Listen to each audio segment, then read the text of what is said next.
December 20, 1946 ಬೆಳಗಿನ ಜಾವ 4 ಗಂಟೆ. ಗಾಂಧೀಜಿಯ ಟ್ರಾನ್ಸ್ಲೇಟರ್ ನಿರ್ಮಲ್ ಕುಮಾರ್ ಬೋಸ್ ಗಾಂಧೀಜಿ ಇದ್ದಂಥ ರೂಮ್ ಕಡೆಗೆ ಹೋಗ್ತಾರೆ. ಡೋರ್ ಓಪನ್ ಮಾಡಿ ನೋಡಿದಾಗ ಒಂದು ದೊಡ್ಡ ಶಾಕ್ ಕಾದಿರುತ್ತೆ. 77 ವರ್ಷದ ಗಾಂಧೀಜಿ ಅವರ 19 ವರ್ಷದ ಮೊಮ್ಮಗಳ ಜೊತೆ ಬೆತ್ತಲೆ ಆಗಿ ಮಲಗಿದ್ದಾರೆ. ಎಸ್, ನಮ್ಮೆಲ್ಲರಿಗೂ ಗಾಂಧೀಜಿ ಬಗ್ಗೆ ಚೆನ್ನಾಗೇ ಗೊತ್ತು. ಗಾಂಧೀಜಿನ ಮಹಾತ್ಮ ಅಂತ ನಮ್ಮ ಸ್ಕೂಲ್ ಬುಕ್ಸಲ್ಲಿ ಓದಿದ್ದೀವಿ. ಸತ್ಯ, ಅಹಿಂಸೆ, ಸ್ವಾತಂತ್ರ್ಯ ಹೋರಾಟಗಾರ ಅಂತಲೂ ತಿಳ್ಕೊಂಡಿದ್ದೀವಿ. ಆದರೆ ಅವ್ರ ಆಶ್ರಮಗಳ ಬಗ್ಗೆ, ಆ ಆಶ್ರಮದಲ್ಲಿ ನಡೀತಿದ್ದಂಥ ಎಕ್ಸ್ಪೆರಿಮೆಂಟ್ಸ್ಗಳ ಬಗ್ಗೆ ತುಂಬ ಜನಕ್ಕೆ ಗೊತ್ತಿಲ್ಲ. ಟೆಕ್ಸ್ಟ್ ಬುಕ್ಸ್ನ ಹೊರತುಪಡಿಸಿ ಗಾಂಧೀಜಿ ಬಗ್ಗೆ ತಿಳ್ಕೊಳ್ಳೋಕ್ಕೆ ತುಂಬಾ ಇದೆ. ಈ ಆಶ್ರಮಗಳು ಬರೀ ಆಶ್ರಮ ಅಲ್ಲ, ಒಂದು ಲ್ಯಾಬೋರೇಟ್ರಿ ಥರ ಯೂಸ್ ಆಗ್ತಿತ್ತು. ಗಾಂಧೀಜಿ ಸ್ವತಃ ಅವ್ರ ಮೇಲೆ, ಅವ್ರ ಮನೆಯವ್ರ ಮೇಲೆ, ಹಾಗೆ ಆ ಆಶ್ರಮದಲ್ಲಿ ಉಳ್ಕೊಂಡಿದ್ದಂಥ ಜನರ ಮೇಲೆ ಎಕ್ಸ್ಪೆರಿಮೆಂಟ್ಸ್ ಮಾಡ್ತಿದ್ರು. ಆಶ್ರಮದಲ್ಲಿ ಇದ್ದವರು ಗಾಂಧೀಜಿನ ಎಷ್ಟು ಫಾಲೋ ಮಾಡ್ತಾ ಇದ್ರು ಅಂದರೆ, ಸ್ವಂತ ಅವ್ರ ಮಕ್ಕಳ ಮೇಲೇ ಎಕ್ಸ್ಪೆರಿಮೆಂಟ್ಸ್ ಮಾಡಿದ್ರು ಯಾರೂ ಪ್ರಶ್ನೆ ಮಾಡ್ತಿರ್ಲಿಲ್ಲ. ಆಶ್ರಮದಲ್ಲಿ ಇದ್ದಂಥ ಹೆಣ್ಮಕ್ಳಿಗೆ ಗಾಂಧಿ ಮೇಲೆ ತುಂಬಾ ಅಭಿಮಾನ. ಇನ್ಫ್ಯಾಕ್ಟ್ ಅವ್ರು ವೇಟ್ ಮಾಡ್ತಾ ಇದ್ರು ಗಾಂಧೀಜಿ ಯಾವಾಗ ನಮ್ಮ ಜೊತೆ ಈ ಥರ ಎಕ್ಸ್ಪೆರಿಮೆಂಟ್ಸ್ ಎಲ್ಲ ಮಾಡ್ತಾರೆ ಅಂತ. ತುಂಬ ಜನಕ್ಕೆ ಗೊತ್ತು ಇಲ್ದಿರೋ ಗಾಂಧೀಜಿ ಬಗ್ಗೆ ಹೇಳೋ ಪ್ರಯತ್ನ ನಮ್ಮದು. ಗಾಂಧೀಜಿಯ ಎಂಟೈರ್ ಲೈಫ್ ಸ್ಟೋರಿ ಅವರ ಸೆಕ್ಷುವಲ್ ಅಬ್ಸೆಷನ್ ಅಂದರೆ ಲೈಂಗಿಕ ಆಸಕ್ತಿಯಿಂದನೇ ಕೂಡಿದೆ. ನಾನು ನಿಮಗೆ ಫಸ್ಟಿಂದ ಎಕ್ಸ್ಪ್ಲೇನ್ ಮಾಡ್ತೀನಿ. ಗಾಂಧೀಜಿ ಮತ್ತು ಕಸ್ತೂರ್ಬಾಗೆ ತುಂಬ ಚಿಕ್ಕ ವಯಸ್ಸಿಗೆ ಮದುವೆ ಆಗುತ್ತೆ. ಕಸ್ತೂರ್ಬಾಗೆ 14 ವರ್ಷ, ಗಾಂಧೀಜಿಗೆ 13 ವರ್ಷ. ವಯಸ್ಸು ತುಂಬ ಚಿಕ್ಕದೇ ಇದ್ದರೂ ಆಕರ್ಷಣೆ ಜಾಸ್ತಿನೇ ಇತ್ತು. ಗಾಂಧೀಜಿ ಅವರ ಮೈ ಎಕ್ಸ್ಪೆರಿಮೆಂಟ್ಸ್ ವಿತ್ ಟ್ರೂತ್ ಅನ್ನೋ ಬುಕ್ಕಲ್ಲಿ ಹೀಗೆ ಬರೆದಿದ್ದಾರೆ: ಕಸ್ತೂರ್ಬಾ ಒಬ್ಬ ಅನಕ್ಷರಸ್ತೆ. ಅವಳಿಗೆ ವಿದ್ಯೆ ಕಲಿಸ್ಬೇಕು ಅಂತ ನನಗೆ ತುಂಬಾ ಆಸಕ್ತಿ ಇತ್ತು. ಆದರೆ ಅವಳ ಮೇಲಿನ ದೈಹಿಕ ಆಕರ್ಷಣೆಗೆ ನನಗೆ ವಿದ್ಯೆ ಕಲಿಸೋಕೆ ಸಮಯನೇ ಸಿಗ್ತಾ ಇರಲಿಲ್ಲ ಅಂತ ಬರೆದಿದ್ದಾರೆ. ದೈಹಿಕ ಸಂಪರ್ಕ ಅನ್ನೋ ಈ ನ್ಯಾಚುರಲ್ ಪ್ರಾಸೆಸ್ ಗಾಂಧೀಜಿಗೆ ಯಾವಾಗಿಂದ ಅಪವಿತ್ರ ಅನಿಸೋಕೆ ಶುರು ಆಗುತ್ತೆ ಅಂದರೆ, ಒಂದು ದಿನ ಗಾಂಧೀಜಿ ಅವರ ತಂದೆಗೆ ಹುಷಾರಿರಲ್ಲ. ನೋಡ್ಕೊಳ್ಳೋ ಜವಾಬ್ದಾರಿ ಗಾಂಧೀಜಿದಾಗಿರುತ್ತೆ. ಆದರೆ ಗಾಂಧೀಜಿ ಅವ್ರ ಮಾವನ್ನ ತಂದೆ ಹತ್ರ ಬಿಟ್ಟು ಕಸ್ತೂರ್ಬಾ ಇರೋ ರೂಮ್ಗೆ ಹೋಗ್ತಾರೆ. ಆ ಸಮಯದಲ್ಲೇ ಅವ್ರ ತಂದೆ ತೀರ್ಕೊಂಡು ಬಿಡ್ತಾರೆ. ಆ್ಯಂಡ್ ಇದ್ರ ಬಗ್ಗೆ ಗಾಂಧೀಜಿಗೆ ತುಂಬಾ ಗಿಲ್ಟ್ ಇರುತ್ತೆ. ಗಾಂಧೀಜಿ ಅವ್ರಿಗೆ ಇದ್ದ ಈ ಸೆಕ್ಷುವಲ್ ಅಬ್ಸೆಷನ್ನ ವೀಕ್ನೆಸ್ ಅಂತ ಅಂದ್ಕೊಂಡಿದ್ರು. ತುಂಬ ಸತಿ ಪ್ರಯತ್ನ ಪಟ್ಟರು ಅವ್ರಿಗೆ ಇದರಿಂದ ದೂರ ಬರೋಕ್ಕೆ ಆಗ್ತಾ ಇರಲ್ಲ. 1888ರಲ್ಲಿ ಗಾಂಧೀಜಿಯ ಮೊದಲನೇ ಮಗ ಹರಿಲಾಲ್ ಗಾಂಧಿ ಹುಟ್ಟುತ್ತಾನೆ. ಅದೇ ವರ್ಷ ಗಾಂಧೀಜಿ ಓದಕ್ಕೆ ಅಂತ ಲಂಡನ್ಗೆ ಹೋಗ್ತಾರೆ. ಅಲ್ಲಿ ಬ್ರಹ್ಮಚರ್ಯದ ಬಗ್ಗೆ ತಿಳ್ಕೊಂಡು ವಾಪಸ್ ಬರ್ತಾರೆ. ಬ್ರಹ್ಮಚರ್ಯನ ಪ್ರಾಕ್ಟೀಸ್ ಮಾಡಬೇಕು ಅಂದ್ಕೊಳ್ತಾರೆ, ಆದರೆ ಅವ್ರ ಕೈಯಲ್ಲಿ ಆಗಲ್ಲ. 1892ರಲ್ಲಿ ಗಾಂಧೀಜಿಯ ಎರಡನೇ ಮಗ ಮಣಿಲಾಲ್ ಗಾಂಧಿ, ಹಾಗೆ 1897ರಲ್ಲಿ ರಾಮದಾಸ್, 1900ರಲ್ಲಿ ದೇವದಾಸ್ ಅನ್ನೋ ಇನ್ನೂ 2 ಮಕ್ಕಳು ಹುಟ್ಟುತ್ತಾರೆ. ಗಾಂಧೀಜಿಗೆ ಸೆಕ್ಷುವಲಿ ಇನ್ವಾಲ್ವ್ ಆಗೋಕ್ಕೆ ಇಷ್ಟ ಇಲ್ಲ, ಆದರೆ ಅವ್ರ ಕೈಯಲ್ಲಿ ಕಂಟ್ರೋಲ್ ಮಾಡೋಕ್ಕೂ ಆಗ್ತಾ ಇಲ್ಲ. 1903ರಲ್ಲಿ ಗಾಂಧೀಜಿ ಇಂಡಿಯನ್ ಒಪಿನಿಯನ್ ಅನ್ನೋ ಪೇಪರಲ್ಲಿ ಬರೆದಿರ್ತಾರೆ: ಜವಾಬ್ದಾರಿಯುತ ಹಿಂದೂಸ್ತಾನಿ ಮದುವೆನೇ ಆಗಬಾರ್ದು, ಆದರೂ ದೈಹಿಕ ಸಂಪರ್ಕ ಇಟ್ಕೊಳ್ಬಾರ್ದು ಅಂತ. 3 ವರ್ಷಗಳ ನಂತರ 1906ರಲ್ಲಿ 37ನೇ ವಯಸ್ಸಿಗೆ ಮತ್ತೆ ಬ್ರಹ್ಮಚರ್ಯನ ಸೀರಿಯಸ್ ಆಗಿ ಶುರು ಮಾಡಬೇಕು ಅಂತ ಅಂದ್ಕೊಳ್ತಾರೆ. ಇಲ್ಲಿಂದ ಶುರು ಆಗುತ್ತೆ ನೋಡಿ ಇವರ ಬ್ರಹ್ಮಚರ್ಯದ ಎಕ್ಸ್ಪೆರಿಮೆಂಟ್ಸ್. ಗಾಂಧೀಜಿ ಒಬ್ಬ ಲಾಯರ್ ಆಗಿ ಸೌತ್ ಆಫ್ರಿಕಾಗೆ ಹೋದ್ರು. ತುಂಬ ಹೆಸರಾವಂತ ಲಾಯರ್ ಆದರು. ಹಾಗೆ ಕೆಲವು ಫ್ರೆಂಡ್ಸ್ ಕೂಡ ಮಾಡಿಕೊಂಡ್ರು. ಲೇಟ್ 1990sಲ್ಲಿ ಸೌತ್ ಆಫ್ರಿಕಾನ ಬ್ರಿಟಿಷ್ ಅವರು ಆಳ್ತಾ ಇದ್ರು. ಕಪ್ಪು ಆಫ್ರಿಕನ್ಸ್ ಮತ್ತು ಇಂಡಿಯನ್ ವರ್ಕರ್ಸ್ ಇಬ್ಬರೂ ಬ್ರಿಟಿಷ್ ಅವರು ಕೆಟ್ಟದಾಗಿ ನಡೆಸ್ಕೊತಾ ಇದ್ರು. ಒಂದು ಸತಿ ಗಾಂಧೀಜಿ ಹತ್ರ ಫಸ್ಟ್ ಕ್ಲಾಸ್ ಟಿಕೆಟ್ ಇದ್ರೂ ಕೂಡ ಗಾಂಧೀಜಿನ ಆಚೆಗೆ ಹಾಕ್ತಾರೆ. ಇದನ್ನ ಗಾಂಧೀಜಿ ಮನ್ಸಿಗೆ ತಗೊಂಡು ಇದ್ರ ವಿರುದ್ಧ ಹೋರಾಡಬೇಕು ಅನ್ನೋ ನಿರ್ಧಾರಕ್ಕೆ ಬರ್ತಾರೆ. ಹೀಗೆ ಸತ್ಯಾಗ್ರಹ ಶುರು ಆಗುತ್ತೆ. ಸೌತ್ ಆಫ್ರಿಕಾಲಿ ಇದ್ದಂಥ ಭಾರತೀಯರಿಗೆಲ್ಲ ಒಂದು ಸಮಾನ ಹಕ್ಕು ಸಿಗುತ್ತೆ. ಅಷ್ಟೇ ಅಲ್ಲದೆ ಇಂಡಿಯನ್ ಸ್ಟ್ರಗಲ್ ಫಾರ್ ಇಂಡಿಪೆಂಡೆನ್ಸ್ ಅನ್ನೋ ಒಂದು ಫೌಂಡೇಶನ್ ಕೂಡ ಬಿಲ್ಡ್ ಆಗುತ್ತೆ. ಇದೆಲ್ಲ ಆದಮೇಲೆ ಅಲ್ಲಿನ ಜನ ಗಾಂಧೀಜಿನ ಲೀಡರ್ ಥರ ನೋಡೋಕ್ಕೆ ಶುರು ಮಾಡ್ತಾರೆ. 1904ರಲ್ಲಿ ಗಾಂಧೀಜಿ ಫ್ಯೂನಿಕ್ ಸೆಟಲ್ಮೆಂಟ್ ಅನ್ನೋ ಒಂದು ಆಶ್ರಮನ ಶುರು ಮಾಡ್ತಾರೆ. ಇಲ್ಲಿ ಇಂಡಿಯನ್ ಒಪಿನಿಯನ್ ನ್ಯೂಸ್ ಪೇಪರ್ಗೆ ಸಂಬಂಧಪಟ್ಟಂಥ ಕೆಲಸಗಳು ನಡೀತಾ ಇರುತ್ತೆ. 1910ರಲ್ಲಿ ಟಾಲ್ಸ್ಟಾಯ್ ಫಾರ್ಮ್ ಅನ್ನೋ ಆಶ್ರಮನೂ ಶುರು ಮಾಡ್ತಾರೆ. ಗಾಂಧೀಜಿ ಅವರ ಫ್ಯಾಮಿಲಿ ಹಾಗೂ ಅವ್ರಿಗೆ ಸಂಬಂಧಪಟ್ಟಂಥ ಫ್ರೆಂಡ್ಸ್ ಎಲ್ಲರೂ ಇದೇ ಆಶ್ರಮದಲ್ಲಿ ಉಳ್ಕೊಂಡಿರ್ತಾರೆ. ಗಾಂಧೀಜಿ ಈ ಆಶ್ರಮಗಳನ್ನ ಲ್ಯಾಬೋರೇಟ್ರಿ ಥರ ಯೂಸ್ ಮಾಡ್ಕೊತಾ ಇದ್ರು. ಅವ್ರ ಮೇಲೆ, ಮನೆಯವ್ರ ಮೇಲೆ ಮತ್ತು ಅವರ ಫಾಲೋವರ್ಸ್ ಮೇಲೇ ಎಕ್ಸ್ಪೆರಿಮೆಂಟ್ಸ್ಗಳನ್ನ ಮಾಡ್ತಾ ಇರ್ತಾರೆ. ಈ ಆಶ್ರಮದಲ್ಲಿ ಕೆಲಸದವ್ರು ಯಾರೂ ಇರಲ್ಲ. ಎಲ್ಲರೂ ಎಲ್ಲ ಥರದ ಕೆಲಸನೂ ಮಾಡಬೇಕಾಗಿರುತ್ತೆ. ಲೆಟ್ರಿನ್ನ ಕ್ಲೀನ್ ಮಾಡೋದು ಕೂಡ. ಜನ ಈ ಕೆಲಸನ ಲೋವರ್ ಕ್ಯಾಸ್ಟ್ ಅವ್ರು ಮಾಡೋ ಕೆಲಸ ಅಂತ ಹೇಳ್ತಿದ್ರು. ಈ ಯೋಚನೆನ ಬದಲಾಯಿಸಬೇಕು ಅನ್ನೋ ಕಾರಣಕ್ಕೇನೆ ಗಾಂಧೀಜಿ ಎಲ್ಲರ ಕೈಯಲ್ಲೂ ಲೆಟ್ರಿನ್ ಕೂಡ ಕ್ಲೀನ್ ಮಾಡಿಸ್ತಾ ಇದ್ರು. ಒಂದು ಸತಿ ಗಾಂಧೀಜಿ ಅವರ ಹೆಂಡತಿ ಕಸ್ತೂರ್ಬಾಗೆ ಲೆಟ್ರಿನ್ ಕ್ಲೀನ್ ಮಾಡೋಕೆ ಹೇಳ್ತಾರೆ. ಅವರು ನಿರಾಕರಿಸ್ತಾರೆ. ಅದಕ್ಕೆ ಗಾಂಧೀಜಿ ನೀನು ಕ್ಲೀನ್ ಮಾಡಲಿಲ್ಲ ಅಂದರೆ ಆಶ್ರಮನೇ ಬಿಟ್ಟು ಹೋಗಬೇಕಾಗುತ್ತೆ ಅಂತ ಹೇಳ್ತಾರೆ.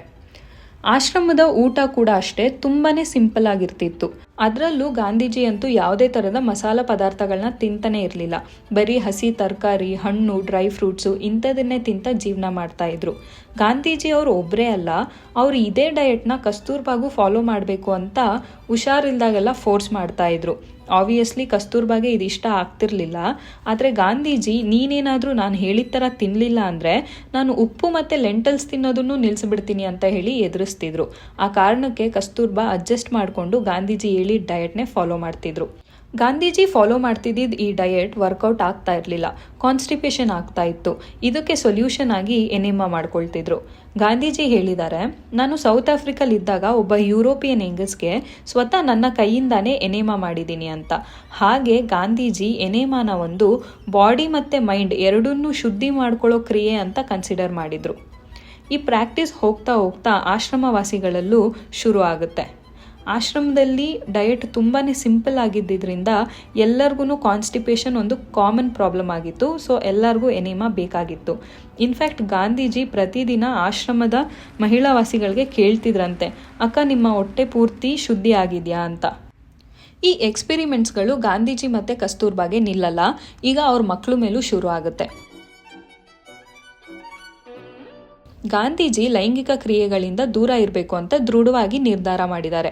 ಅದಕ್ಕೆ ಅವರು ನಾನೂ ಮಾಡಲ್ಲ, ಯಾರಿಗೂ ಮಾಡೋಕ್ಕೂ ಬಿಡಲ್ಲ ಅನ್ನೋ ಮೋಟೋನ ಸೆಟ್ ಮಾಡ್ಕೊತಾರೆ.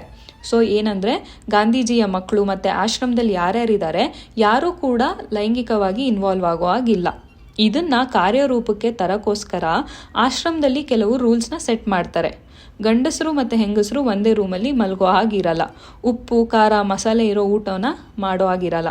ಗಾಂಧೀಜಿ ಹಾಲು ಕುಡಿಯೋದನ್ನು ನಿಲ್ಲಿಸ್ಬಿಟ್ಟಿದ್ದಾರೆ. ಬರೀ ಹಣ್ಣುಗಳನ್ನ ತಿಂತ ಜೀವನ ಮಾಡ್ತಿದ್ದಾರೆ.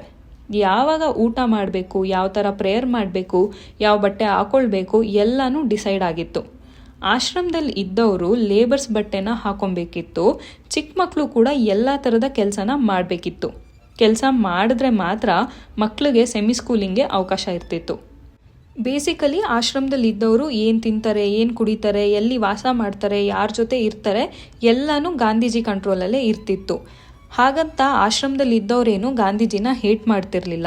ಇದೆಲ್ಲ ಅವ್ರು ಇಷ್ಟಪಟ್ಟೆ ಮಾಡ್ತಿದ್ರು. ಇದೇ ಕಾರಣಕ್ಕೆ ಒಂದೊಂದು ಚಿಕ್ಕ ವಿಷಯಕ್ಕೂ ಆಶ್ರಮದಲ್ಲಿ ಇದ್ದವರು ಗಾಂಧೀಜಿ ಮೇಲೆ ಡಿಪೆಂಡ್ ಆಗ್ತಿದ್ರು.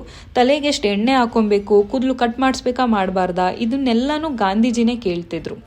ಕೆಲವರು ವಿಮರ್ಶಕರು ಹೇಳ್ತಾರೆ, ಗಾಂಧೀಜಿ ಅವರ ಈಗೋನ ಸ್ಯಾಟಿಸ್ಫೈ ಮಾಡ್ಕೊಳ್ಳೋಕ್ಕೆ ಮತ್ತು ಅವರ ಎಕ್ಸ್ಪೆರಿಮೆಂಟ್ಸ್ನ ಪ್ರಯೋಗ ಮಾಡೋದಕ್ಕೆ ಬೇರೆ ಬೇರೆ ಜಾಗಗಳಿಂದ ಜನರನ್ನ ಕರ್ಕೊಂಡು ಬಂದು ಗಿನ್ನಿ ಪಿಕ್ಸ್ ಥರ ಯೂಸ್ ಮಾಡ್ಕೊತಾ ಇದ್ರು ಅಂತ.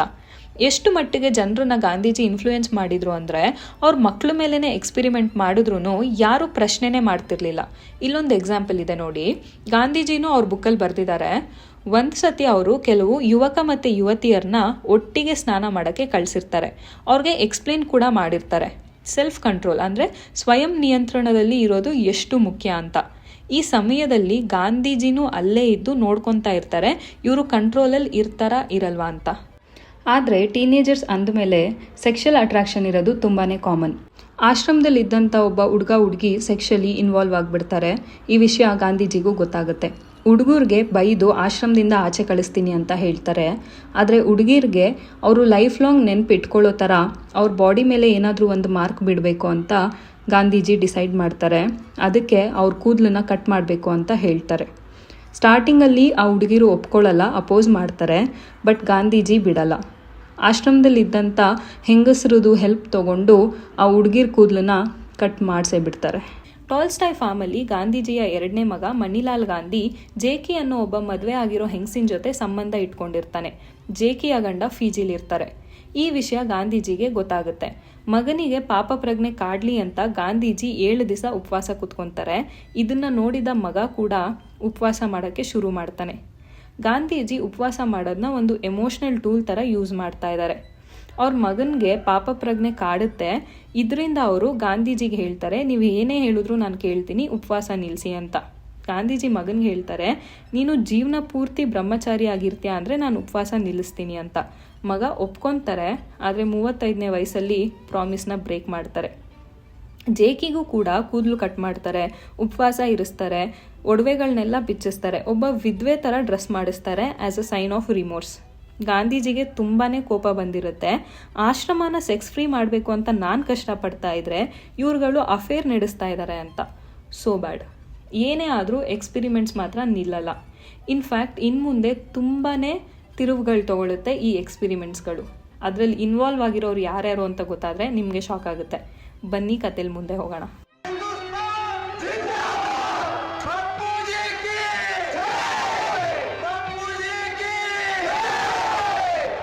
ಕೆಲವು ವರ್ಷಗಳ ನಂತರ ಗಾಂಧೀಜಿ ಸೌತ್ ಆಫ್ರಿಕಾಯಿಂದ ಇಂಡಿಯಾಗೆ ವಾಪಸ್ ಬರ್ತಾರೆ. ಕಾಂಗ್ರೆಸ್ ಅವರು ಎಷ್ಟೋ ವರ್ಷಗಳಿಂದ ಸಾಧಿಸಕ್ ಆಗದಿಲ್ದಿರೋ ಕೆಲಸಗಳನ್ನ ಗಾಂಧೀಜಿ ಮಾಡ್ತಾರೆ.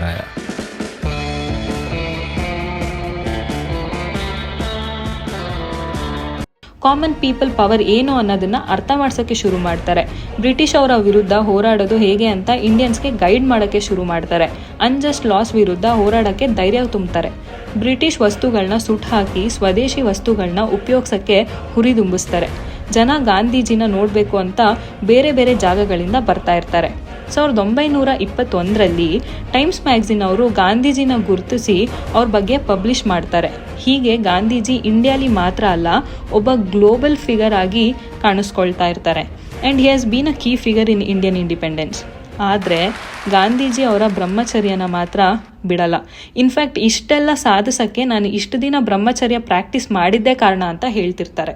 ಹೀಗೆ ಪ್ರತಿಯೊಬ್ಬರು ಬ್ರಹ್ಮಚರ್ಯನ ಪ್ರಾಕ್ಟೀಸ್ ಮಾಡಿದ್ರೆ ಇಂಡಿಯಾಗೆ ಇಂಡಿಪೆಂಡೆನ್ಸ್ ತಂದ್ಕೊಡೋದು ತುಂಬಾ ಈಸಿ ಆಗುತ್ತೆ ಅಂತ ಇಂಡಿಯಾಲಿ ಅವರ ಮೊದಲನೇ ಆಶ್ರಮ ಸತ್ಯಾಗ್ರಹ ಆಶ್ರಮನ 1915ರಲ್ಲಿ ಎಸ್ಟಾಬ್ಲಿಷ್ ಮಾಡ್ತಾರೆ. ಮತ್ತೆ 1917ರಲ್ಲಿ ಸಬರ್ಮತಿ ಆಶ್ರಮನ ಎಸ್ಟಾಬ್ಲಿಷ್ ಮಾಡ್ತಾರೆ. ಈಗ ಗಾಂಧೀಜಿ ಎಕ್ಸ್ಪಿರಿಮೆಂಟ್ಸ್ನ ಮತ್ತಷ್ಟು ಇಂಟೆನ್ಸಿಫೈ ಮಾಡಬೇಕು ಅಂತ ಮದುವೆ ಆಗಿರೋ ಗಂಡ ಹೆಂಡ್ತಿನ ಸೆಪ್ರೇಟ್ ರೂಮ್ಸಲ್ಲಿ ಮಲಗಿಸ್ತಾ ಇರ್ತಾರೆ. ಹಾಗೆ ಅವರು ಜನಕ್ಕೆ ಹೇಳ್ತಾ ಇರ್ತಾರೆ, ದಿನಪೂರ್ತಿ ನೀವು ಎಷ್ಟು ಕೆಲಸ ಮಾಡಬೇಕಂದ್ರೆ ಫಿಸಿಕಲಿ ಇನ್ವಾಲ್ವ್ ಆಗೋಕ್ಕೆ ನಿಮಗೆ ಟೈಮೇ ಸಿಗಬಾರ್ದು ಅಂತ. ಇನ್ನೂ ನಿಮಗೆ ಬಿಟ್ಟಿರೋದಕ್ಕೆ ಆಗ್ತಿಲ್ಲ ಅಂದರೆ ತಣ್ಣೀರಲ್ಲಿ ಸ್ನಾನ ಮಾಡಿ ಅಂತ ಅಡ್ವೈಸ್ ಮಾಡ್ತಾ ಇರ್ತಾರೆ. ಗಾಂಧೀಜಿ ಮದುವೆ ಆದವ್ರಿಗೆ ಸೆಕ್ಷುಯಲ್ ಆ್ಯಕ್ಟಿವಿಟಿನ ರಿಸ್ಟ್ರಿಕ್ಟ್ ಮಾಡ್ತಾ ಇರೋದಕ್ಕೆ ಕಾರಣ, ಮದುವೆ ಆದವ್ರ ಮಧ್ಯೆ ಸೆಕ್ಷುಯಲ್ ಡಿಸೈರ್ಸ್ನ ಕಮ್ಮಿ ಮಾಡಿದ್ರೆ ಗಾಂಧೀಜಿ ಮೇಲಿನ ಸ್ಪಿರಿಚುವಲ್ ಡಿಪೆಂಡೆನ್ಸಿ ಜಾಸ್ತಿ ಆಗುತ್ತೆ ಅಂತ. ಇದಕ್ಕೆ ಒಂದು ಉದಾಹರಣೆನೂ ಇದೆ. ಜಯಪ್ರಕಾಶ್ ನಾರಾಯಣ್ ಒಬ್ಬ ಇಂಡಿಪೆಂಡೆನ್ಸ್ ಆಕ್ಟಿವಿಸ್ಟ್ ಮತ್ತು ಎಕ್ಸಲೆಂಟ್ ಪೊಲಿಟಿಷಿಯನ್ ಆಗಿರ್ತಾರೆ. 1999ರಲ್ಲಿ ಭಾರತ ರತ್ನ ಅವಾರ್ಡ್ ಕೂಡ ಸಿಕ್ಕಿರುತ್ತೆ. ಇವರ ಹೆಂಡತಿ ಪ್ರಭಾವತಿ ಗಾಂಧೀಜಿ ಆಶ್ರಮನ ಸೇರ್ಕೊಂಡಿರ್ತಾರೆ. ಬ್ರಹ್ಮಚರ್ಯನ ಪ್ರಾಕ್ಟೀಸ್ ಮಾಡಿದವ್ರಿಗೆ ಆಶ್ರಮದಲ್ಲಿ ಬೇರೆನೇ ಅಟೆನ್ಷನ್ ಸಿಗ್ತಾ ಇರುತ್ತೆ. ಗಾಂಧೀಜಿನ ಮೆಚ್ಚಿಸೋಕ್ಕೆ ಇದೊಂದು ಸುಲಭವಾದ ದಾರಿಯಾಗಿರುತ್ತೆ. ಪ್ರಭಾವತಿ ಲೈಫ್ ಟೈಮ್ ಬ್ರಹ್ಮಚರ್ಯನ ಮಾಡಬೇಕು ಅನ್ನೋ ನಿರ್ಧಾರಕ್ಕೆ ಬರ್ತಾರೆ. ಅವರ ಗಂಡನ ಪರ್ಮಿಷನ್ ಕೂಡ ತಗೊಂಡಿರಲ್ಲ. ಪ್ರಭಾವತಿ ಈ ನಿರ್ಧಾರ ತಗೊಂಡ್ಮೇಲೆ ಅವ್ರ ಇಬ್ಬರು ಮಧ್ಯೆ ದೈಹಿಕ ಸಂಬಂಧ ಕಡಿಮೆ ಆಗುತ್ತೆ. ಗಾಂಧೀಜಿ ಮೇಲಿನ ಸ್ಪಿರಿಚುವಲ್ ಡಿಪೆಂಡೆನ್ಸಿ ಜಾಸ್ತಿ ಆಗುತ್ತೆ. ಬೇಸಿಕಲಿ ಪ್ರಭಾವತಿ ಗಾಂಧೀಜಿ ಏನೇ ಹೇಳಿದ್ರು ಕೇಳ್ತಾ ಇರ್ತಾರೆ. ಒಂದು ಲೆಟರಲ್ಲಿ ಗಾಂಧೀಜಿ ಹೇಳ್ತಾರೆ, ಪ್ರಭಾವತಿ ಸಾಮಾನ್ಯವಾಗಿ ನನ್ನ ಜೊತೆ ನನ್ನ ಬೆಚ್ಚಗೆ ಇರ್ಸಕ್ಕೆ ನನ್ನ ಪಕ್ಕದಲ್ಲಿ ಮಲಗ್ತಾ ಇದ್ರು. ಕೆಲವೊಂದು ಸತಿ ನೆಲದ ಮೇಲೆ ನಡುಕ್ತಾ ಮಲಗಿದ್ದಾಗ ನಾನೇ ಅವ್ರನ್ನ ನನ್ನ ಹತ್ರ ಎಳ್ಕೊಂಡಿದ್ದೀನಿ. ನನಗೋಸ್ಕರ, ನನ್ನ ಬ್ರಹ್ಮಚರ್ಯದ ಎಕ್ಸ್ಪಿರಿಮೆಂಟ್ಸ್ಗೋಸ್ಕರ ಪ್ರಭಾವತಿ ಇಷ್ಟೆಲ್ಲ ಕಷ್ಟಪಡ್ತಿರೋದು ನೋಡಿ ನನಗೆ ತುಂಬ ಖುಷಿ ಇದೆ ಅಂತ. ಹೆಣ್ಮಕ್ಳು ಬರೀ ಗಾಂಧೀಜಿ ಜೊತೆ ಮಲ್ಕೊಂತ ಇದ್ದಿದ್ದಲ್ಲ, ಕಸ್ತೂರ್ಬಾ ಇಲ್ದಾಗ ಗಾಂಧೀಜಿಯ ಪರ್ಸನಲ್ ಫಿಸಿಷಿಯನ್ ಸುಶೀಲಾ ನಾಯರ್ 24 ವರ್ಷದವರು ಗಾಂಧೀಜಿ ಜೊತೆಯಲ್ಲಿ ಇಬ್ಬರು ಬೆತ್ತಲೆಯಾಗಿ ಸ್ನಾನ ಮಾಡ್ತಿದ್ರು. ಸುಶೀಲಾ ಮಾತ್ರ ಅಲ್ಲ, ಪ್ರಭಾವತಿ, ಲೀಲಾವತಿ ಕೂಡ ಕೆಲವೊಂದು ಸತಿ ಇರ್ತಿದ್ರು. ಅಗೇನ್ ಗಾಂಧೀಜಿ ಹೇಳ್ತಾರೆ, ಸುಶೀಲಾ ಅವರು ಬಾತ್ ಟಬ್ ಹಿಂದೆ ನಿಂತು ಸ್ನಾನ ಮಾಡ್ತಾ ಇದ್ರು. ಅವರು ಪೂರ್ತಿ ಬೆತ್ತಲೆಯಾಗಿ ಸ್ನಾನ ಮಾಡ್ತಾ ಇದ್ದಾರಾ ಇಲ್ಲ ಅಂಡರ್ವೇರ್ ಹಾಕೊಂಡಿದ್ದಾರಾ ನನಗೆ ಗೊತ್ತಿರ್ತಿರ್ಲಿಲ್ಲ. ಅವರು ಸ್ನಾನ ಮಾಡೋಕ್ಕೆ ಸೋಪ್ ಬಳಸ್ತಾ ಇದ್ರು. ಅವರ ಸ್ನಾನ ಮುಗಿಸಿ ಆಚೆ ಬಂದ ಮೇಲೆ ಬೆತ್ತಲೆಯಾಗಿ ಇದ್ದಾಗಲೇ ಸುಶೀಲಾ ನನಗೆ ಮಸಾಜ್ ಮಾಡ್ತಾ ಇದ್ರು ಅಂತ ಹೇಳ್ತಾರೆ. ಹಾಗೆ ಆಶ್ರಮದ ಹೆಣ್ಮಕ್ಳು ಗಾಂಧೀಜಿ ಜೊತೆ ಈ ಥರದ ಎಕ್ಸ್ಪಿರಿಮೆಂಟ್ಸ್ ಮಾಡೋಕ್ಕೆ ವೇಟ್ ಮಾಡ್ತಾ ಇದ್ರು. ಒಬ್ಬ ಮಹಿಳೆಗೆ ಯಾವಾಗ ಈ ಎಕ್ಸ್ಪಿರಿಮೆಂಟ್ ಮಾಡೋಕ್ಕೆ ನನಗೆ ಚಾನ್ಸ್ ಸಿಗಲ್ಲ ಅಂತ ಗೊತ್ತಾಗುತ್ತೆ, ತಲೆ ಸುತ್ತು ಬಂದು ಬಿದ್ದಿರ್ತಾರೆ. ಗಾಂಧೀಜಿ ಮಾಡ್ತಾ ಇರೋ ಈ ಎಲ್ಲ ಎಕ್ಸ್ಪಿರಿಮೆಂಟ್ಸ್ ಎಷ್ಟೇ ಇಲ್ಲಾಜಿಕಲ್ ಆಗಿದ್ರೂ ಅವರು ಆಶ್ರಮದ ಹೆಣ್ಮಕ್ಳಿಗೆ ಇದೆಲ್ಲ ಒಂದು ಮಾರಲ್ ಮಿಷನ್ ಅನ್ನೋ ಥರನೇ ಪೋರ್ಟ್ರೇ ಮಾಡ್ತಾ ಇದ್ರು. ಈ ಎಕ್ಸ್ಪಿರಿಮೆಂಟ್ಸ್ನ ಮಾಡೋದ್ರಿಂದ ನಿಮ್ಮ ಒಂದು ಆಧ್ಯಾತ್ಮಿಕತೆ ಮತ್ತು ಬ್ರಹ್ಮಚರ್ಯನ ಎಷ್ಟು ಸ್ಟ್ರಾಂಗ್ ಅಂತ ಟೆಸ್ಟ್ ಮಾಡ್ಕೊಳ್ತಿದ್ದೀರಾ ಅಂತ ಹೇಳ್ತಿದ್ರು. ಈಗ ಎಕ್ಸ್ಪೆರಿಮೆಂಟ್ನ ಮತ್ತಷ್ಟು ಇಂಟೆನ್ಸಿಫೈ ಮಾಡೋ ಟೈಮ್ ಬಂದಿದೆ. ಗಾಂಧೀಜಿಗೆ ಅನಿಸುತ್ತೆ ಅವರು ಮಾನಸಿಕವಾಗಿ ತುಂಬಾ ಕಂಟ್ರೋಲ್ ತಗೊಂಡಿದ್ದಾರೆ, ದೈಹಿಕವಾಗಿ ಕಂಟ್ರೋಲ್ ತಗೊಳ್ಳೋ ಟೈಮ್ ಅಂತ. ಅರ್ಥ ಸಂಪೂರ್ಣವಾಗಿ ಅವರ ವೀರ್ಯಸ್ರಾವನ ಪ್ರಿವೆಂಟ್ ಮಾಡ್ಕೊಬೇಕು ಅಂತ. ಈಗ ಗಾಂಧೀಜಿ ಆಶ್ರಮದ ಮಹಿಳೆಯರ ಜೊತೆ ಡೈಲಿ ಮಲ್ಕೊಳ್ಳೋಕ್ಕೆ ಶುರು ಮಾಡಿದ್ದಾರೆ. ಅವರು ಒಂದು ಲೆಟರ್ ಬರೀತಾರೆ, ನಾನು ಅಬ್ಬಾಳ ಜೊತೆ 3 ರಾತ್ರಿ ಮಲಗಿದ್ದೆ, ಕಾಂಚನ ಜೊತೆ 1 ರಾತ್ರಿ ಮತ್ತು ವೀಣಾ ಜೊತೆ ಮಲಗಿದ್ದು ಒಂದು ಆಕ್ಸಿಡೆಂಟ್ ಅಂತ. ಈ ಪತ್ರನ ಆಶ್ರಮದ ಮ್ಯಾನೇಜರ್ ಮುನ್ನಾಲಾಲ್ ಶಾಗೆ ಬರೆದಿರ್ತಾರೆ. ಗಾಂಧೀಜಿನೇ ಮುನ್ನಾಲಾಲ್ ಶಾಗೆ ಒಬ್ಬ ವಿಧವೆ ಜೊತೆ ಮದುವೆ ಮಾಡಿರ್ತಾರೆ. ಆ ವಿಧವೆಯ ಹೆಸರು ಕಾಂಚನ. ಗಾಂಧೀಜಿನೇ ಮದುವೆ ಮಾಡಿದ್ರು, ಕಂಡೀಷನ್ಸ್ ಆರ್ ಅಪ್ಲೈಡ್. ಇಬ್ಬರು ಜೊತೆಲಿ ಇರೋ ಹಾಗಿಲ್ಲ, ಮುಟ್ಟೋ ಹಾಗಿಲ್ಲ, ದೈಹಿಕ ಸಂಪರ್ಕ ಮಾಡೋ ಹಾಗಿಲ್ಲ, ಅಣ್ಣ ತಂಗಿ ಥರ ಇರಬೇಕು ಅಂತ. ನಾವು ಆಗಲೇ ಆವ ಅನ್ನೋರ ಬಗ್ಗೆ ಮಾತಾಡಿದ್ವಿ. ಆವ ಗಾಂಧೀಜಿ ಜೊತೆ 3 ರಾತ್ರಿ ಮಲಗಿರ್ತಾರೆ. ಆವ ಬೇರೆ ಯಾರೂ ಅಲ್ಲ, ಗಾಂಧೀಜಿಯ ಮೊಮ್ಮಗನ ಹೆಂಡತಿ, ಅಂದರೆ ಕನ್ನು ಗಾಂಧಿಯ ಹೆಂಡತಿ. ಆವಾಗೆ 16 ವರ್ಷ ಇದ್ದಾಗಿಂದನೂ ಗಾಂಧೀಜಿಯ ಈ ಎಕ್ಸ್ಪೆರಿಮೆಂಟ್ಸಲ್ಲಿ ಪಾರ್ಟಿಸಿಪೇಟ್ ಮಾಡ್ತಾ ಇರ್ತಾರೆ. ಗಾಂಧೀಜಿಯ ಮಗ ರಾಮದಾಸ್ಗೆ ಇದೆಲ್ಲ ಇಷ್ಟ ಆಗಲ್ಲ. ಅದಕ್ಕಾಗಿ ಅವರು ಅವ್ರ ಹೆಂಡತಿಗೆ ಕೂಡ ಗಾಂಧೀಜಿ ಬ್ರಹ್ಮಚರ್ಯದ ಬಗ್ಗೆ ಬರೆದಿರೋ ಬುಕ್ಸ್ಗಳನ್ನ ಓದೋಕ್ಕೆ ಬಿಟ್ಟಿರಲ್ಲ. ರಾಮದಾಸ್ನ ಮಗಳು ಸುಮಿತ್ರಾ ಕೂಡ ಇದನ್ನು ಅಪೋಸ್ ಮಾಡ್ತಾ ಇರ್ತಾರೆ. ಸುಮಿತ್ರಾಗೆ ಫಾರ್ಮಲ್ ಎಜುಕೇಷನ್ ಮಾಡಬೇಕು ಅಂತ ಇರುತ್ತೆ, ಆದರೆ ಗಾಂಧೀಜಿ ಬೇಡ ಅಂತಾರೆ. ಯಾಕಂದರೆ ಗಾಂಧೀಜಿಗೆ ಬ್ರಿಟಿಷ್ ಎಜುಕೇಷನ್ ಇಷ್ಟ ಆಗಲ್ಲ. ಬಟ್ ಗಾಂಧೀಜಿ ತೊಗೊಂಡಿರೋದು ಬ್ರಿಟಿಷ್ ಎಜುಕೇಷನೇನೆ. ಗಾಂಧೀಜಿ ಸುಮಿತ್ರಾಗೆ ಹೇಳ್ತಾರೆ, ಹೈಯರ್ ಎಜುಕೇಷನ್ ಮಾಡಬೇಡ, ಅದನ್ನು ಬಿಟ್ಟು ನನ್ನ ಸೆಕ್ರೆಟ್ರಿ ಆಗು, ನಾನು ನಿನಗೆ ಟ್ರೈನಿಂಗ್ ಮಾಡ್ತೀನಿ ಅಂತ. ಆದರೆ ಸುಮಿತ್ರಾ ಅವರು ಒಪ್ಕೊಳ್ಳಲ್ಲ. ನಿಮ್ಮ ಸೆಕ್ರೆಟ್ರಿಗಳ ಥರ ನಾನು ನಿಮ್ಮ ಬಟ್ಟೆ ಒಗೆಯೋಕ್ಕೆ, ಊಟ ಅರೇಂಜ್ ಮಾಡೋಕ್ಕೆ, ನಿಮ್ಮ ಅಪಾಯಿಂಟ್ಮೆಂಟ್ಸ್ನ ಮ್ಯಾನೇಜ್ ಮಾಡೋಕ್ಕೆ ರೆಡಿ ಇಲ್ಲ ಅಂತ ಹೇಳಿ ಹೈಯರ್ ಎಜುಕೇಷನ್ ಮಾಡೋಕ್ಕೆ USA ಹೋಗ್ತಾರೆ. ಸುಮಿತ್ರಾ ಒಬ್ಬ IAS ಆಫೀಸರ್ ಆಗ್ತಾರೆ. ಅವರು ರಾಜ್ಯಸಭಾ ಮೆಂಬರ್ ಕೂಡ ಹೌದು. ಐ ವಂಡರ್, ಸುಮಿತ್ರಾ ಅವರು ಹೈಯರ್ ಎಜುಕೇಷನ್ ಮಾಡಿಲ್ಲ ಅಂದಿದ್ರೆ ಈಗ ಅವ್ರ ಕತೆ ಏನಾಗ್ತಿತ್ತು? ಗಾಂಧೀಜಿಯ ಇನ್ನೊಬ್ಳು ಮೊಮ್ಮಗಳು ಮನು ಗಾಂಧಿಗೆ ಏನಾಗಿದೆ ಅದೇ ಸುಮಿತ್ರಾ ಅವ್ರಿಗೂ ಆಗ್ತಿತ್ತು.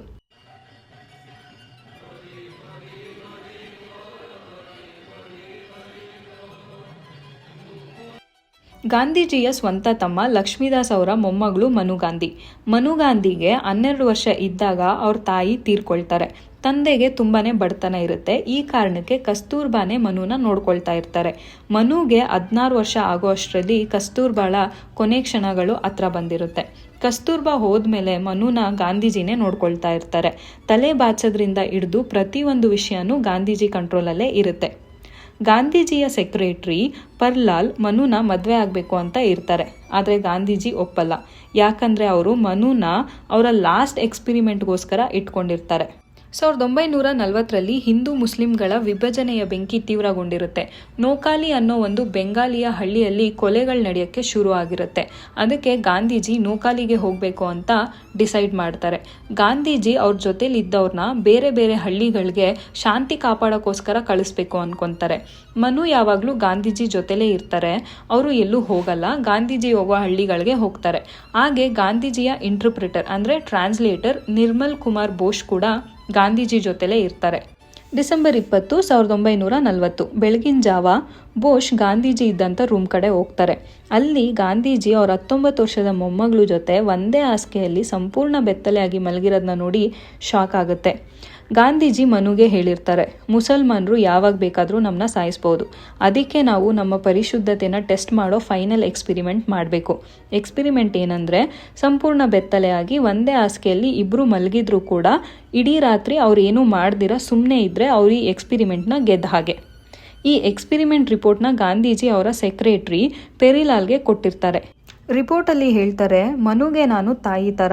ಮನುನು ಇದನ್ನು ಒಪ್ಕೊತಾಳೆ. ಒಬ್ಬ ಹುಡುಗಿ ಮನಸ್ಸು ಶುದ್ಧವಾಗಿದ್ದರೆ ಅವಳಿಗೆ ಅವಳ ತಾಯಿ ಜೊತೆ ಮಲಗಕ್ಕೆ ಯಾವುದೇ ಥರದ ನಾಚಿಕೆ ಇರಲ್ಲ ಅಂತ. ಈ ಕಡೆ ತಾಯಿ ಅಂತಾರೆ. ಹಾಗೆ ಅವರ ಸೆಕ್ಷುಯಲ್ ಡಿಸೈರ್ಸ್ನ ಕಂಟ್ರೋಲ್ ಮಾಡೋಕ್ಕೂ ಯೂಸ್ ಮಾಡ್ಕೊಳ್ತಿದ್ದಾರೆ. This is profoundly strange and twisted. ಗಾಂಧೀಜಿಯ ಈ ಎಕ್ಸ್ಪೆರಿಮೆಂಟ್ಸ್ನ ಹುಚ್ಚರು ಥರ ಸಪೋರ್ಟ್ ಮಾಡೋರು ಕೆಲವರಾದರೆ ಅಪೋಸ್ ಮಾಡೋಕ್ಕೂ ತುಂಬ ಜನ ಇದ್ದರು. ಅವರ ಸೆಕ್ರೆಟ್ರಿ RP ಪರಶುರಾಮ್ ಮತ್ತು ಅವರ ಟ್ರಾನ್ಸ್ಲೇಟರ್ ನಿರ್ಮಲ್ ಕುಮಾರ್ ಬೋಸ್ ಗಾಂಧೀಜಿನ ನಕೋಲಿ ಪೀರಿಯಡಲ್ಲೇ ಬಿಟ್ಟು ಹೋಗಿರ್ತಾರೆ. ಅವ್ರು ಮಾಡ್ತಿರೋ ಎಕ್ಸ್ಪೆರಿಮೆಂಟ್ಸ್ ಇಷ್ಟ ಇಲ್ಲದೆ. ಹರಿಜಾನ್ ಅಕ್ಬರ್ ಮೀಡಿಯಾನ ಮ್ಯಾನೇಜ್ ಮಾಡ್ತಾ ಇದ್ದಂಥ ಎಡಿಟರ್ಸ್ ಕೆಲಸನೇ ರಿಸೈನ್ ಮಾಡ್ತಾರೆ, ಈ ಥರದ ಎಕ್ಸ್ಪೆರಿಮೆಂಟ್ಸ್ನ ನಾವು ಪಬ್ಲಿಷ್ ಮಾಡಲ್ಲ ಅಂತ. ಗಾಂಧೀಜಿಯ ಮಗ ದೇವದಾಸ್ ಕೂಡ ಗಾಂಧೀಜಿಗೆ ಲೆಟರ್ ಬರ್ತಿರ್ತಾರೆ, ಇದೆಲ್ಲ ತಪ್ಪು, ನೀವು ಸರಿ ದಾರಿಲಿ ಇಲ್ಲ ಅಂತ. ಅಷ್ಟಲ್ಲದೆ ಗಾಂಧೀಜಿಗೆ ಕಾಂಗ್ರೆಸ್ನ ಲೀಡರ್ ಆದಂಥ ವಲ್ಲಭಾಯ್ ಪಟೇಲ್ ಮತ್ತು ಕೃಪಾಲಿಯಿಂದನೂ ಕ್ರಿಟಿಸೈಸೇಷನ್ ಸಿಕ್ಕಿರುತ್ತೆ. ಆದರೆ ಗಾಂಧೀಜಿ ಮಾತ್ರ ಯಾರ ಮಾತನ್ನೂ ಕೇಳಲ್ಲ. ಈ ಎಕ್ಸ್ಪಿರಿಮೆಂಟ್ಸ್ನ ಒಂದು ಯಜ್ಞಕ್ಕೆ ಹೋಲಿಸ್ತಿರ್ತಾರೆ. ಯಾವುದೇ ಲಾಜಿಕ್ ಹುಡುಕ್ಬೇಡಿ ಅಂತಲೂ ಹೇಳ್ತಾ ಇರ್ತಾರೆ. ಈ ಎಕ್ಸ್ಪಿರಿಮೆಂಟ್ಸ್ನ ಯುನೈಟೆಡ್ ಇಂಡಿಯಾ ಮಾಡೋಕ್ಕೆ ನಾನು ಕಷ್ಟಪಟ್ಟು ಮಾಡ್ತಾ ಇದ್ದೀನಿ ಅಂತ ಹೇಳ್ತಿರ್ತಾರೆ. ಹಾಗೆ ಗಾಂಧೀಜಿ ಪ್ರಕಾರ ಅವರು ಅವರ ಸೆಕ್ಷುಯಲ್ ಡಿಸೈರ್ಸ್ನ ಕಂಟ್ರೋಲ್ ಮಾಡಿಕೊಂಡ್ರೆ ಜಿನ್ನಾನೇ ತಡಿಬಹುದು, ಅಷ್ಟು ಶಕ್ತಿ ಬರುತ್ತೆ ಅಂತ ನಂಬಿರ್ತಾರೆ. ಬಟ್ ಗಾಂಧೀಜಿ ಕೈಯಲ್ಲಿ ಅದು ಆಗಲ್ಲ. ಮೊಹಮ್ಮದ್ ಅಲಿ ಜಿನ್ನಾ ಪಾಕಿಸ್ತಾನ್ನ ಫೌಂಡರ್. 1947 ಇಂಡಿಯಾ ಪಾಕಿಸ್ತಾನ್ ಡಿವೈಡ್ ಆಗ್ತಾ ಇರುತ್ತೆ. ಮುಸ್ಲಿಮ್ಸ್ ಎಲ್ಲ ಪಾಕಿಸ್ತಾನ್ಗೆ ಹೋಗ್ತಾ ಇರ್ತಾರೆ. ಇದು ಪ್ರಪಂಚ ಕಂಡಂಥ ಒಂದು ಮೋಸ್ಟ್ ವೈಲೆಂಟ್ ಮೈಗ್ರೇಷನ್ ಆಗಿರುತ್ತೆ. ಈ ಟೈಮಲ್ಲಿ ಆಲ್ಮೋಸ್ಟ್ 10 ಲಕ್ಷ ಜನ ಸತ್ತಿರ್ತಾರೆ. ಗಾಂಧೀಜಿದು ಏನು ಲಾಜಿಕ್ ಅಂದರೆ, ಅವರೆಲ್ಲ ಎಕ್ಸ್ಪಿರಿಮೆಂಟ್ಸಲ್ಲಿ ಗೆದ್ರೆ, ಅಂದರೆ ಹೆಣ್ಮಕ್ಳನ್ನ ಬೆತ್ತಲೆಯಾಗಿ ನೋಡಿದ್ರು, ಜೊತೆಲಿ ಸ್ನಾನ ಮಾಡಿದ್ರು, ಪಕ್ಕದಲ್ಲಿ ಮಲಗಿಸ್ಕೊಂಡ್ರು, ಅವ್ರ ಮೇಲೆ ಕಂಟ್ರೋಲ್ ಇರಬೇಕು, ಏನು ಮಾಡ್ದಿರ ಸುಮ್ಮನೆ ಇರಬೇಕು. ಇದನ್ನು ಅಚೀವ್ ಮಾಡಿದ್ರೆ ದೇಶದಲ್ಲಿ ಆಗ್ತಾ ಇರೋ ಎಲ್ಲ ತೊಂದರೆನೂ ಕಂಟ್ರೋಲ್ ಮಾಡ್ಬೋದು ಅಂತ. ಈ ಎಕ್ಸ್ಪಿರಿಮೆಂಟ್ಸ್ಗಳು ನಿಲ್ಲಲ್ಲ. ಗಾಂಧೀಜಿ ಎಕ್ಸ್ಪಿರಿಮೆಂಟ್ಸ್ ಮಾಡೋದನ್ನ ಕಂಟಿನ್ಯೂ ಮಾಡ್ಕೊಂಡು ಹೋಗ್ತಾರೆ. ಈಗ ಅವರು ಇಬ್ಬರಿಬ್ಬರು ಜೊತೆ ಒಂದೇ ಹಾಸಿಗೆಯಲ್ಲಿ ಬೆತ್ತಲೆಯಾಗಿ ಮಲ್ಗಕ್ಕೆ ಶುರು ಮಾಡ್ತಾರೆ. ಇನ್ನೊಂದು ಹಿಂಸೆ ಅನಿಸೋ ವಿಷಯ ಏನಂದರೆ, ಈಗ ಗಾಂಧೀಜಿ ಇಬ್ಬರು ಮೊಮ್ಮಕ್ಕಳು ಅಂದರೆ ಮನು ಮತ್ತು ಅಬ್ಬಾ ಇಬ್ಬರು ಜೊತೆನೂ ಒಂದೇ ಹಾಸಿಗೆಯಲ್ಲಿ ಬೆತ್ತಲೆಯಾಗಿ ಮಲ್ಗಕ್ಕೆ ಶುರು ಮಾಡಿದ್ದಾರೆ. ಗಾಂಧೀಜಿ ಒಬ್ಬ ಬ್ರಹ್ಮಚಾರಿ ಆಗಬೇಕು ಅಂತ ಅಂದ್ಕೊಂಡಿದ್ರಲ್ಲಿ ಏನೂ ತಪ್ಪಿಲ್ಲ. ಆದರೆ ಅದಕ್ಕೋಸ್ಕರ ಅವ್ರು ಮಾಡಿದ ಎಕ್ಸ್ಪಿರಿಮೆಂಟ್ಸ್ ನಿಜವಾಗ್ಲೂ ಸರಿ ಇರಲಿಲ್ಲ. ಸಂಬಂಧಗಳಿಗೆ ಬೆಲೆ ಕೊಡೋಕ್ಕೆ ಅಂತಲೇ ಯಾವುದಾದ್ರೂ ಒಂದು ದೇಶ ಇದ್ದರೆ ಅದು ನಮ್ಮ ಇಂಡಿಯಾ. ಇಂಥ ದೇಶದಲ್ಲಿ ಮೊಮ್ಮಕ್ಕಳು ಜೊತೆನೇ ಬೆತ್ತಲೆಯಾಗಿ ಮಲ್ಕೊಳ್ಳೋದು ಅಂದರೆ ಎಷ್ಟು ಸರಿ? ಬ್ರಹ್ಮಚರ್ಯದ ಹೆಸರಲ್ಲಿ ಗಾಂಧೀಜಿ ಆಶ್ರಮದಲ್ಲಿ ಇದ್ದಂಥ ಜನರನ್ನ ಹಾಗೆ ಹೆಣ್ಮಕ್ಳನ್ನ ಎಕ್ಸ್ಪ್ಲಾಯ್ಟ್ ಮಾಡಿದ್ರು ಅನ್ನೋದು ನಮ್ಮ ಒಪಿನಿಯನ್. ನಿಮ್ಮ ಒಪಿನಿಯನ್ ಏನಂತ ಕಮೆಂಟ್ ಮಾಡಿ. ಹಾಗೆ ಮತ್ತಷ್ಟು ರಿಯಲ್ ಸ್ಟೋರೀಸ್ನ ಕೇಳೋದಕ್ಕೆ ನಮ್ಮ ಚಾನಲ್ಗೆ ಸಬ್ಸ್ಕ್ರೈಬ್ ಆಗಿ.